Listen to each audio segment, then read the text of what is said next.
புதிய குடியரசு துணைத் தலைவர் தேர்வு செய்யும் நிலையில தான் ஏற்கனவே பதவி வகித்து வந்து ராஜினாமா செய்த ஜெகதீப் திடீரென்று காணாமல் போன விஷயம் நாடு முழுவதும் பெரும் அதிர்வலைகளை ஏற்படுத்தி இருக்கு. கடந்த 2022ஆம் ஆண்டு ஆகஸ்ட் மாதம் இந்தியாவின் 14வது குடியரசு துணைத் தலைவராக ஜெகதீப் தன்கர் பதவியேற்றார். வருகின்ற 2027ஆம் ஆண்டு ஆகஸ்ட் மாதம் 10ஆம் தேதி தான் அவரது 5ஆண்டு பதவி காலமும் முடிவடைய இருக்கிறது. இந்த நிலையில தான் ஜெகதீப் தன்கர் திடீரென்று தனது பதவியையும் ராஜினாமா செய்திருக்காரு. உடல்நிலை சரியில்லை, எனக்கு மருத்துவ சிகிச்சை தேவைப்படுகிறது என்று சொல்லி அவர் ராஜினாமா செய்திருக்காரு. அவரது ராஜினாமா கடிதம் உடனடியாக ஏற்கப்பட்டது. பிரதமர் மோடியும் உடனடியாக ஜெகதீப் தன்கருக்கு ஓய்வு கால வாழ்த்துக்களையும் பதிவு செய்திருந்தார். அவரது திடீரென ராஜினாமாவிற்கு அது ஏற்கப்பட்ட விதமும் பிரதமரின் வாழ்த்து செய்தியும் பரபரப்பையும் ஏற்படுத்திட்டு இருக்கு. ஜெகதீப் தன்கர் ராஜினாமா பின்னணியில் அரசியல் இருப்பதாகவும் காங்கிரஸ் உள்ளிட்ட எதிர்க்கட்சிகள் குற்றம் சாட்டியும் வருகின்றனர். இந்த நிலையில் ராஜினாமா செய்த மறுநாள் முதலே ஜெகதீப் தன்கர் மாயமாகி இருக்காரு.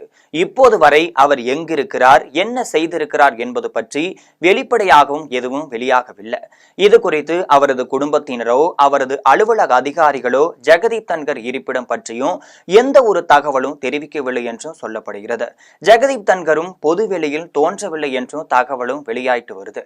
இதற்கிடையே ஜெகதீப் தன்கர் ராஜினாமா செய்த ஜூலை மாதம் 21ஆம் தேதி மாலை 4 மணிக்கு பிறகு என்ன நடந்தது? அவர் ராஜினாமாவிற்கு அழுத்தம் தரப்பட்டதா? அவர் அவமானப்படுத்தப்பட்டாரா? வேறு அரசியல் கணக்குகள் போட்டு அவரது பதவி பறிக்கப்பட்டதா? இல்லை என்றால் தன்னால் அரசுக்கு ஏற்பட்ட தர்ம சங்கடங்கள் விளைவாக நாமே முன்னதாக விலகிக் கொள்ளலாம் என்றும் அவர் முடிவெடுத்தாரா என்பதும் தெரியவில்லை. இந்த நிலையில தான் மூத்த அரசியல்வாதியும் மூத்த வழக்கறிஞருமான கபில் சிபல் கூறும் பொழுது ஜெகதீப் தன்கர் குறித்த பிரச்சனைகளுக்கும் உள்துறை அமைச்சர் அமித்ஷா அவரது இருப்பிடம் குறித்தும் அறிக்கை வெளியிட வேண்டும் என்றும் கூறி வருகிறார். இந்த நிலையில தான் மூத்த அரசியல்வாதியும் மூத்த வழக்கறிஞருமான கபில் சிபல் கூறும் பொழுது பாத்தீங்கன்னா ஜெகதீப் தன்கர் குறித்த பிரச்சனைகளுக்கும் உள்துறை அமைச்சர் அமித்ஷா அவரது இருப்பிடம் குறித்தும் அறிக்கை வெளியிட வேண்டும் என்றும் கூறி வருகிறார். இதே சமயத்தில் சிவசேனா கட்சியைச் சேர்ந்த நாடாளுமன்ற உறுப்பினர் சஞ்சய் ராவத் பேசும் பொழுது பாத்தீங்கன்னா ஜெகதீப் தன்கர் வீட்டு காவலில் வைக்கப்பட்டுள்ளதாகவும் தகவல் பரப்புகின்றனர் என்றும் அவருடைய அலுவலக அதிகாரிகளையும் தொடர்பு கொள்ள முடியவில்லை என்றும் அவரது இருப்பிடம் பற்றி அறிந்து கொள்ள இந்த தேசம் விரும்புகிறதா என்றும் கூறியிருக்காரு. அதே போல நாடாளுமன்ற உறுப்பினர் சு வெங்கடேசன் கூறும் பொழுது பாத்தீங்கன்னா ஜெகதீப் தன்கரும் பாஜகவை சேர்ந்தவர் தான், பாஜக தான் அவருக்கு பதவி கொடுத்தது என்றும் சொல்லப்படுகிறது.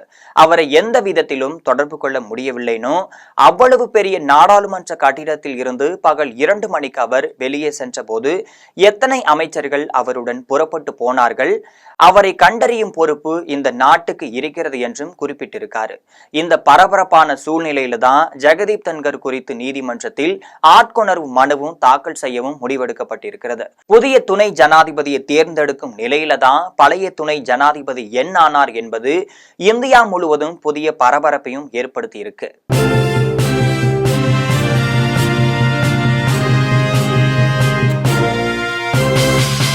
உடனுக்குடன் அப்டேட் தெரிந்து கொள்ள ஜெம் டிவி தமிழ் ஆப்பை இன்ஸ்டால் செய்யவும்.